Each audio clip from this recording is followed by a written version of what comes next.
I grew up in an upper middle class family where I experienced abuse and neglect, which really produced a blueprint in my life for chaos. So at the age of 15, I decided to create my own chaos. I left home and started hitchhiking and hopping trains. I experimented with drugs and alcohol, and also went about making money in not so pleasant ways, as most people do, living on the streets. During that time I met somebody that I traveled with, and at the age of 17 I found out I was pregnant with my first son.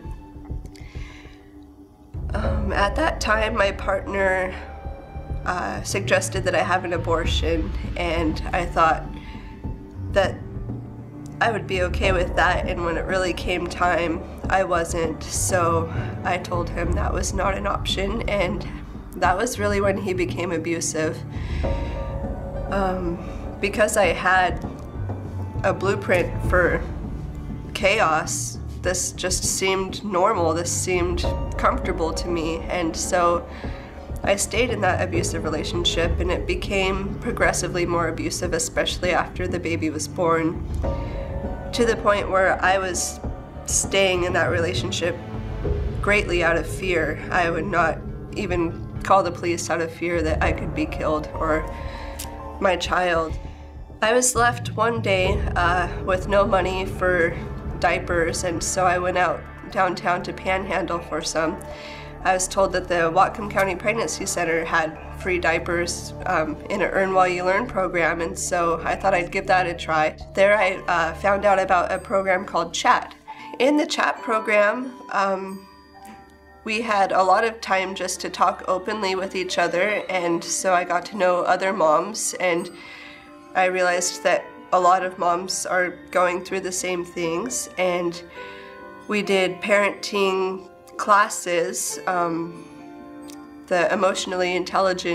Raising an emotionally intelligent child was really beneficial to me, and we were all just on this learning journey together.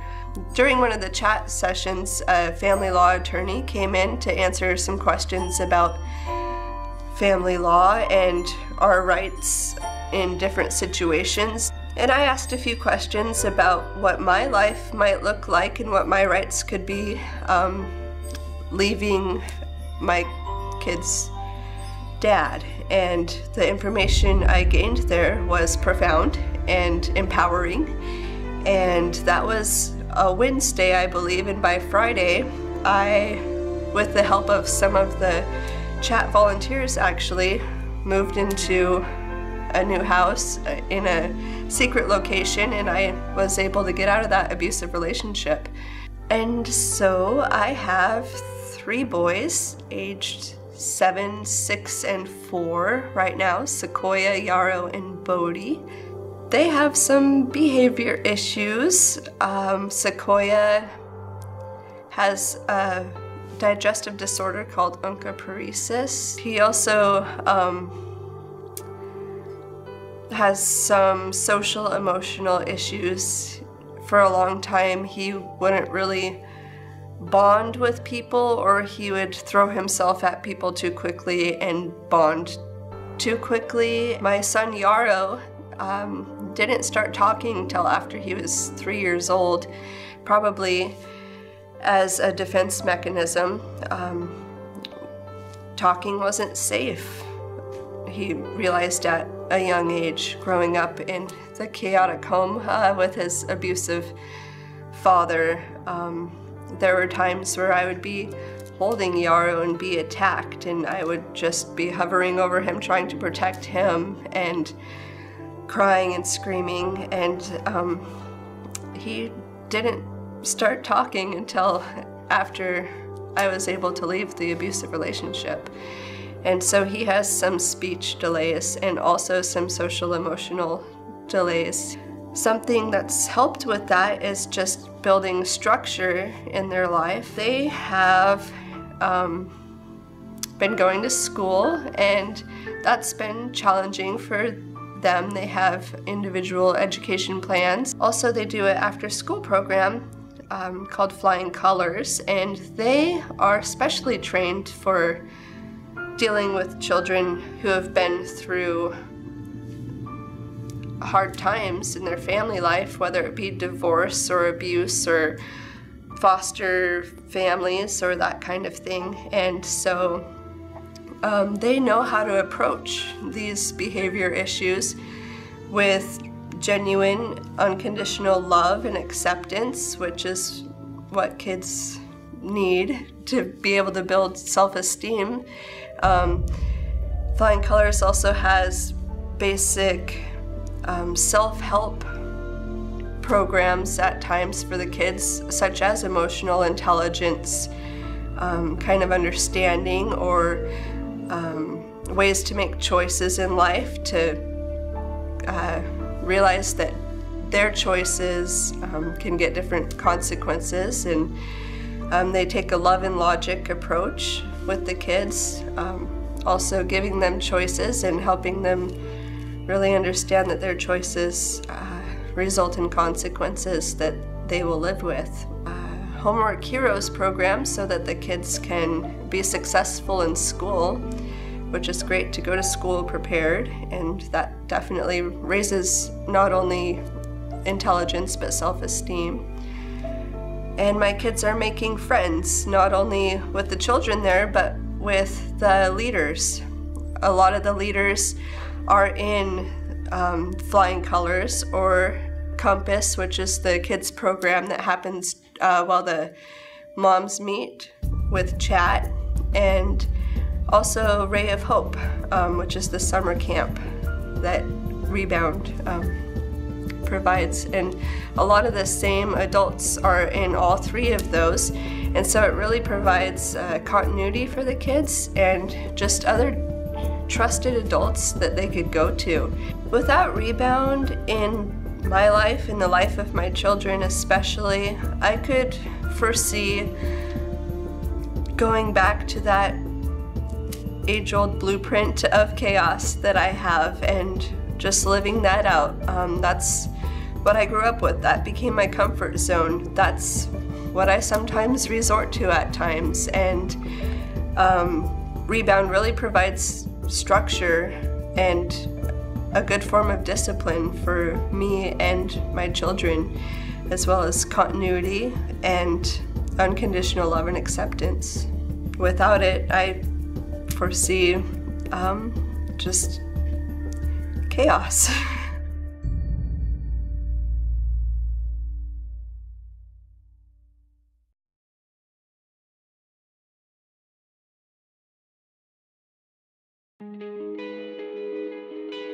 I think that God has brought Rebound into an existence at a very strategic time. There are more families that are in greater need today than I've seen for a long time.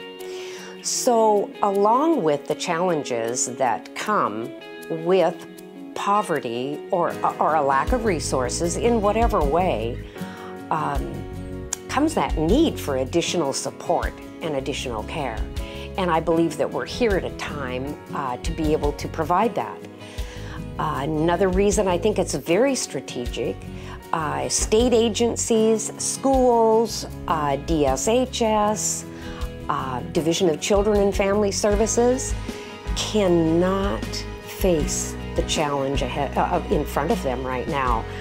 There are too many families in need, and without the support of the community, families fall through the cracks. We understand the more we get into programming with Rebound that the need is far greater than we can meet, than the challenge. The need is greater than what we have to offer.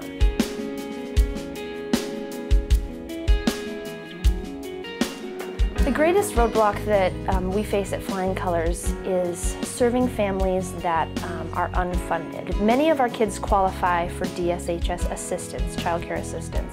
but we have a large number of families that are in between. There's a gap between families that qualify for DSHS assistance and families that can afford to pay for their child to be in a program like this. I think that we could do amazing, amazing things.